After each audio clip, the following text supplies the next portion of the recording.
Welcome back, everyone, to my YouTube channel. Alright, I've got my old mic. It's the headset part's broken, but I just did some tape up a job on that real quick, and all I use is the mic anyway on it. I've got some mic settings. I got no sound card anymore. No 3D sound card. No Audigy. No whatever.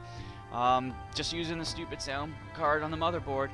But that might not be a bad thing, because I think it was the sound card messing up. I got no static, but unfortunately all I got is just stereo sound now. I only got left and right channels. I don't have all 7 of my delicious speakers, so no surround. Anyway, let's try to do Sword of the Stars again, shall we? Just a little brief 10-20 minute playthrough. Okay, single player. Enter a new profile name. Oh yes, I'm now operating on a different... I'll get to that in a minute. Okay, let's do this. That is me! What? Human Hiver tracks. Oh, I haven't done anything yet, of course. Well, create the profile. What? No, cancel. Okay, done. Alright, custom job again. I know you guys probably saw the other video, but you couldn't hear anything. Anyway, there's a lot of galaxy formation on this. Spherical, clusters. Let's zoom out a little bit, yeah. And just a bunch of them. Spiral, ARM. I preferred ARM myself, but another one was much better than ARM. ARM I think is good for intermediate.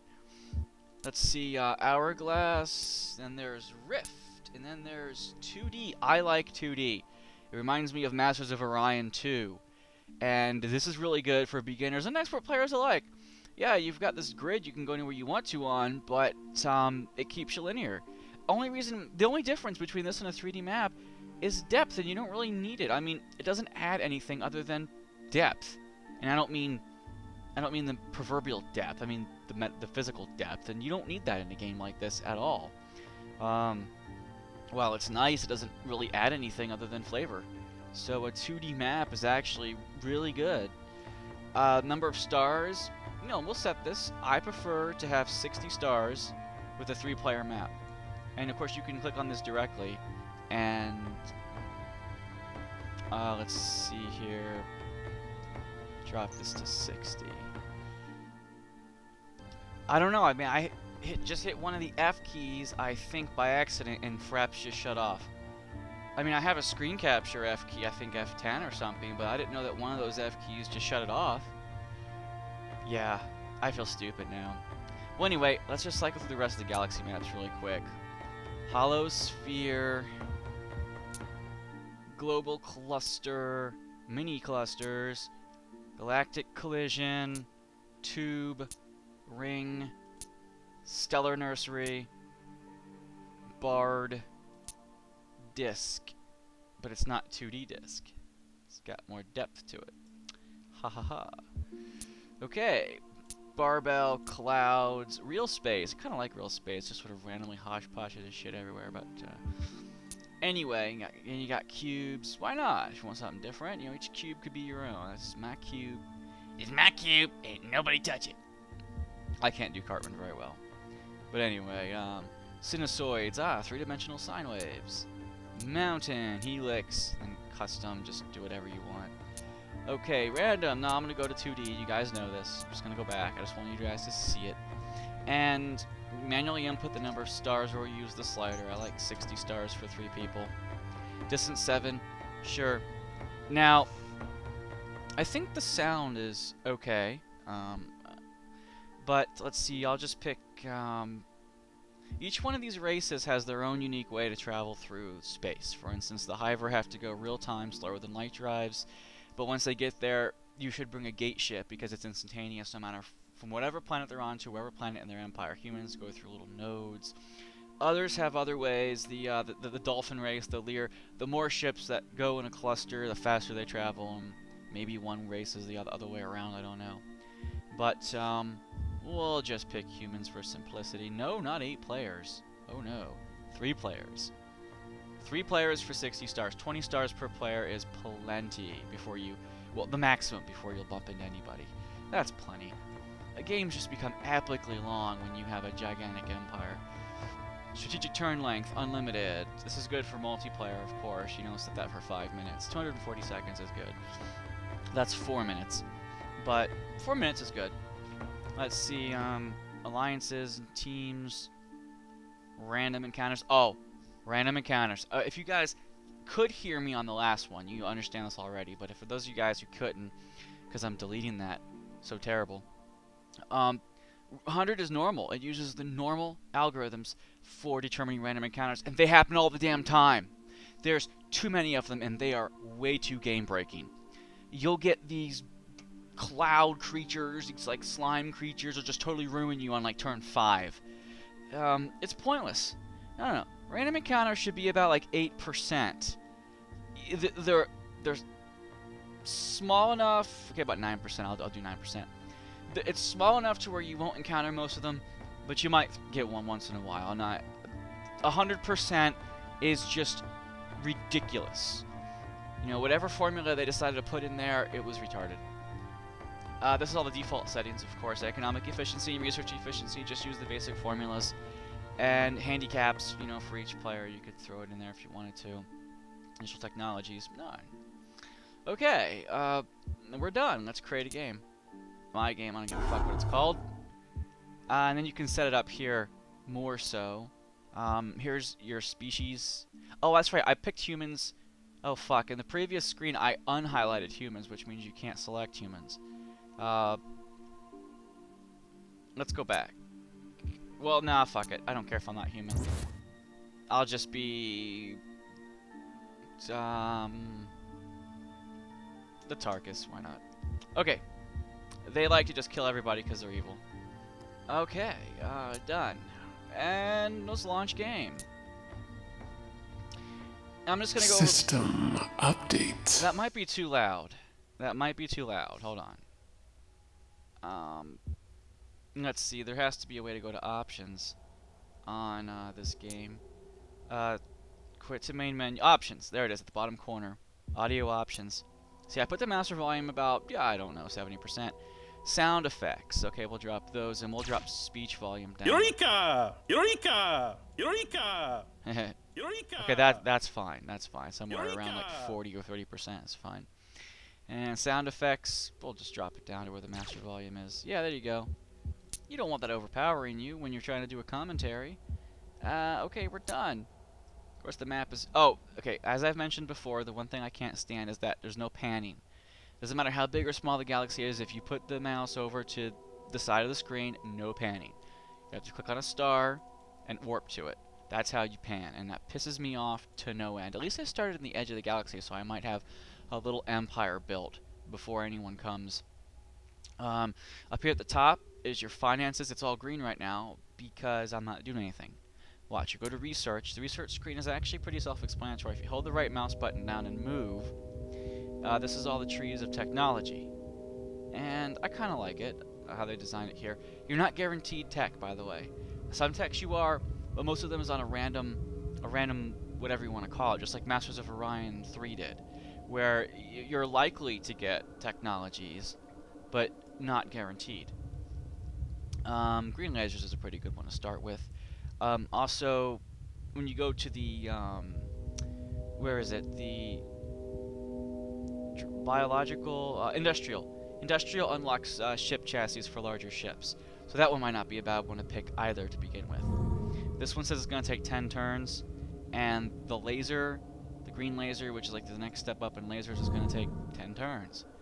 I kind of like industrial because it makes ships upkeep costs lower and stuff like that. Warlord units. Yeah, there we go. We'll do that. And then we'll just hit research. It'll confirm. This may be the egg we need to crack. Aha. Obviously they come from eggs. But everyone has their own unique speech there. For humans, this might be the big breakthrough you're looking for. And the Hiver, they all say different things. That speech bubble is specific to a technology that's going to unlock something bigger. So there you go. I have no idea what Research Boost does. I tried putting money into it. It doesn't seem to affect anything. And one time I had research about 30%, put Research Boost money into it, and then went back to 0. Can't figure that out. So whatever. Just hit this button, you go back to the screen. Now you can see the finance circle is a quarter because I'm using research. This is how much it takes in research funds from how much money I have. So that's pretty good. And you'll see that there's two other things. There's fleet maintenance and colony costs as well. So it's actually fairly a simple down version of a 4X game because you don't build anything on the planet. All you have specifically here is resources, infrastructure, imperial and civilian, which I'm thinking is the population. Civilian is probably how fast they can throw out colony ships. That number might drop if you build colony ships. Now you go to design of your ship, and they give you a few designs right off the bat: armor, tanker, colonizer, extended range, and light defense platform. In the destroyer designs, there's not one pre-made. There's also other designs based on races. Most of them have an assault shuttle, and that tends to have a design. They have a little shuttle. It's kind of, I'm guessing this is like a carrier almost, but it only has one shuttle. I'm probably in larger chassis there'll be more, or there'll be the actual carrier design. Haven't got that far in the game. This is just a brief overview. And designing could not be easier. Pick your drive, pick your chassis, and this is the weapon placement. Not once you research more tech or have different designs, you have different weapon placements for different ships, for different tasks. But overall, the more weapons, the better, in most cases. And this number is simply the weapon groups 1, 2, and 3. All that is when you have ships in battle, you can choose what weapon groups will fire on what targets. I actually think that's not necessary, but I'm sure the people who have just studied this to an art for 15 years, I don't know, the game hasn't been out that long, but people who have studied this game, just fine-combed it for about a year or two, they probably know that, oh yeah, it's good to send your ship over there, and your lasers here, and your missiles here. I don't really see a point to that at the moment. I might later. But that's what weapon groups are versus the weapon layout. You can't change the weapon layout. That has to do with the command layout. Nothing to do with like a command ship. So I don't need to design anything right now, but I'll design assault shuttle. Why not? Save design. Assault shuttle. This design will be saved for future reference, Vakona. But there's no real reason to go apeshit until you get more tax, so we'll just do that. And then you go to there's a shortcut here directly to the build, right here. Or if you go to build from here, you can go to the same screen. Extended range is necessary, because without them your fleets are really gimped in how far they can go. So you can build a couple of these. Light defense platform. That's actually like a starbase that sort of circles and offers defense. Assault shuttle. Let's build one of these. Oh, but you want a colony ship. You definitely want a colony ship. I'm over budget, but don't worry. The next turn you'll get a bunch. And tankers are fuel tankers. Your ships do run out of fuel, and this helps them go further because the fuel tanker has its own fuel. Plus, it has this reserve tank for. You'll see what I mean. I'll just add this. It's going to take 2 turns to build everything. So. You heard him. We must increase the fleet. Alright, well, that's all you do. There's no planetary screen and no building of infrastructure, so you have nothing to do each turn other than check research, check ship design, build new, and maybe scrap ships. Only thing I've been able to do with ships in scrapping them is scuttle them. You can't retire them and claim money back like you could in virtually any other game. Well, anyway. Let's not cry over spilt milk. Let's just end turn. 3, 2, 1 in case you want to quit.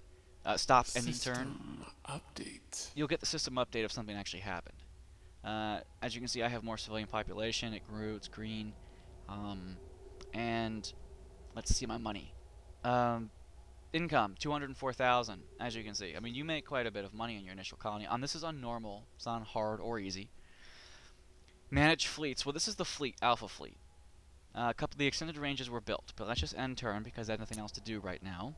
And I'll show you how to do fleet management. It's actually really easy. System in fact, update. It's insultingly easy. Let's see. Do I have anything in the? No, the build quay is empty. I can't build any cruisers or dreadnoughts. Sorry, because I don't have any technology yet. So you have to go back to Destroyer. I'll build another extended range, and an assault shuttle, and colonizer, tanker. Armorer is like your assault craft, sort of, so just build a couple of those. Now here's how you do fleet management. Yes, Arcona. We'll have the ships out in no time. This plus shows the relative health of the ship. If you have a different fleet, it's really quite simple. You just grab this and drag him out, and now you have 2 fleets instead of 1, and you can mix and match your fleets. You can also, I believe, grab full fleets and combine them into 1. Yeah. So you see, it could not be easier in combining and separating fleets when you have 2 fleets that come on the same planet. It's kind of funny because each star only has a planet, a colonizable planet. It's not like Masters of Orion 3 or 2 even, where there were several planets and some of them could be colonized, or even all of them. Civilian population dropped, as you can see. Probably because I built a colony ship. Well, anyway, let's move the fleet. You can click on the fleet, and now you have Move, Manage Fleet, and Special. Manage Fleets, I don't quite understand what this does. With a bunch of fleets here and squads, I haven't figured that out. There's also the refuel and the repair buttons up here, and I can't really figure out how to repair a ship. I know, stupid me. But it just doesn't work for me. I need a tutorial on that. The tutorial in the game does not help. I'm telling you, I checked out the fleet in combat, and he's doing shit I couldn't do. I couldn't figure it out. So anyway, and you can also rename fleets if they get crazy, but they use the Greek alphabet all the way down, you know, from Alpha to Omega. And I'm not sure if they'll recycle them. Like if you have that many fleets out, if it'll go to like Alpha 2, probably. Let's see. Let's just close out of that.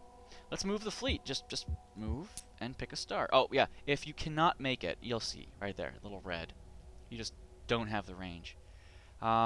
6 turns, 4 turns, 5 turns, 11 turns, 4 turns. Let's go that way. Cartographer, chart the path.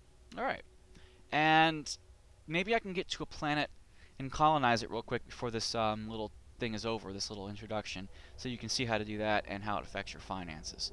And the current technology you're researching is in a rotating box here, in case you ever forget. And this is just your avatar. There's a huge selection of avatars to choose from per race. I'm actually surprised they have as many as they do per race. And symbol. I didn't choose it so it was auto-picked for me. There's actually a surprising amount of symbols too. So let's just end turn again. We'll go from there. I want to get to this planet, so System we'll just update. got another fleet. Let's just end turn again, and as you can see, money is going up. The blue line here is fleet maintenance. System update. Got me another one. Let's move. Click on the fleet. That's Alpha Fleet, actually. If you click on here, now you have this fleet. Move it here. We embark There we as go. ordered. Just end turn again. I mean, that's as easy as Sword of the Stars gets. System update. I'm sure there's... And that's Gamma Fleet. Alpha, Gamma. I thought it was like Alpha, Beta, Gamma. But they do go to Beta Fleets and Gamma System Fleets. Let's see, update. Okay. This says size 5, resources, infrastructure, and cost prohibitive. You can't colonize it. So you can leave a fleet here. Sometimes you want to do that for node points and for access, because if someone breaks through your front line and you have no planets that aren't defended, you're fucked, because they'll just steamroll you. But let's move again. Let's go to this planet 5 Our path turns. is clear. Engaging warp engines. And you can't refuel without tankers, and you gotta send them up and stuff. Not sure what else to say at the moment. I just want to find a planet I can colonize. Or maybe System research will be done, update. and then I'll show you how that plays role. It's not that complicated. It's just what you'd expect. I've got like one more turn for this fleet. Yeah, turns left, 1 turn. It'll get to that star. And let's, okay, processing. System Okay, now let's check it. update. Resources, size 6. And you can colonize it. So you can click on your colonizer and then do special and colonize. If you have more than 1 colony ship, you may select more than 1 and have them go in for an initial boost in population. But let's just click OK. The Empire has conquered. There you go. Another pearl in your crown, Farcona. There you go. Now you have a planet. Now, infrastructure 0. Now, nothing will update until next turn. So, I have over $1 million now. Anyway, let's end turn. Maybe I'll get my tech done, and you'll just see the change in this little circle here. Turn 10. System Yep. update. Well, turn 11. Oh, now you have this. See, now you have a colony cost right here. And then you have a ship maintenance cost. And then you have research cost. So those are your 4 colors. Now expenses, planetary development. Yeah, see, projected treasury, projected change. This will help keep you in the black or green. Infrastructure output -25. The income is going to cost you 58 Gs per turn, give or take. Nothing really you can do about that.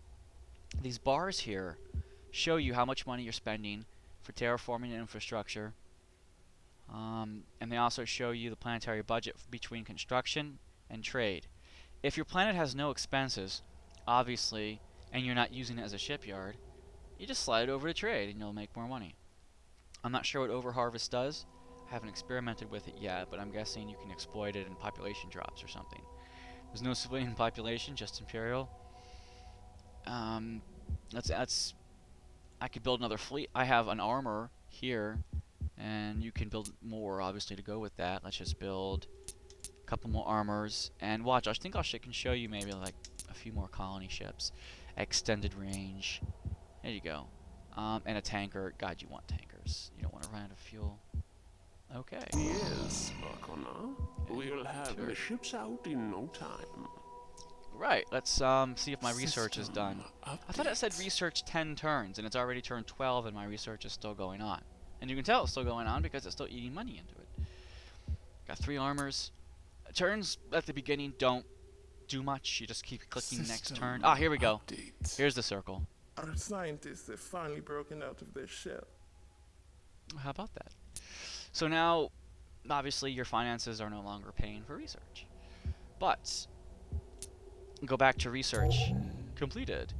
Remote control construction devices that allow workers to build in hostile or dangerous environments without risk. This results in lowering the construction cost for ships by 10% and a 15% increase in the industrial output of all planets. I'm pretty sure that something in this industrial tree will let you colonize the prohibitive planets. Click OK. Orbital foundries, 27 turns. Some of these are unique to your race, and some you will never see, even if they are unique to your race. It's 22 turns, 44 turns. Let's go back to those lasers. Gene modification is good, more colonists per planet. That's probably good at the beginning, and really good later if you want to grab a planet, because it would take a lot more to pay to build up a planet to specs. Sure, let's research that. No, let's cancel. Let's go back to green lasers. I want green lasers. Now it's 14 turns instead of 10. WTF. Never could figure that one out. Our laboratory is fully equipped and operational. Alright. Well, I have... Let's do a few more turns, and then I'll stop. This was just supposed to be something brief to introduce you to Sword of the Stars. I think that's everything. Let's move it. You can't make it. But I have a colony here. When I go here, I could probably, refuel or something. As you wish, Varkona. And this fleet, I can combine it all I want. Let's see, and, oh! Another planet. Let's see, colonizer. Infrastructure size 5 instead of 6. So, of course, you can do specials, colonize. Okay. Select all. Okay. Our colonists have landed, Varkona. Perfect. End turn. Now you'll see the cost definitely jump up again. See? A little bit over a little bit under half now. But it's all you really get. Let's see, anything else to mention? Well, I would do some combat, but I don't really want to get too involved. The beginning of this game is pretty simple, pretty self-explanatory as well. And I think it's a fairly decent little 4X game that would easy to play, hard to master. Here's my star map. I like how your stars are here, but like the entire the universe is still out there. That's just a little nice touch. It could have been a black border, but then that would probably bore people. I think even Masters of Orion 3 had other things that you couldn't get to, extra galaxies you could see, but or something. I haven't played Mu 3 in a while, but that was my favorite 4X game for a long time. I'm just gonna close out of this. I don't really need to save this. I haven't done anything. Oh, but what the hell? I'll just save it. Okay. Let's quit the main menu. Now, those of you guys, you probably know that Sword of the Stars 2 just came out a few days ago. Don't get it. Or get it to support the company, but this company is notorious for having shitty games on release. They have incomplete games. Do some research on them, and you'll find a history of this company not completing their titles before their launch date, and throwing patches and patches out there. Sword of the Stars is a good game, and Sword of the Stars 2 looks like it's going to be fantastic, but that they can't... taking pre-orders and pushing back the release date, or if they had... They even retail... I know I'm jumping all over the place because I want to get all this out there, but Steam uploaded a beta version, then they uploaded another version, which of course they said is the full retail version, but it still is another beta version. They put on the shelves at GameStop and other places a retail version that was a beta version. Can you imagine, okay, you just walk into the store, $60 you just paid for this game. You bring it home, you put it in. What the fuck? You will be pissed. You'll take it back. You're not going to keep it. Some people might keep it, but it's a beta. I think Angry Joe at angryjoeshow.com talks about this game. That's Sword of the Stars 2. Actually, he talks about Sword of the Stars 1. It's kind of why I heard about it, but it was in my wish list on Steam for over a year, and I only bought it because it was $5, and I was like, okay, fine, I'll play it. Now, Sword of the Stars is $20 because Sword of the Stars 2 just got released. Now, how much bullshit is that? This, of course, they were offering a free version of Sword of the Stars 1 for anyone who bought it off Steam or retail. I think you just have to send in your UPC or something online, but or UCP, whatever it's called.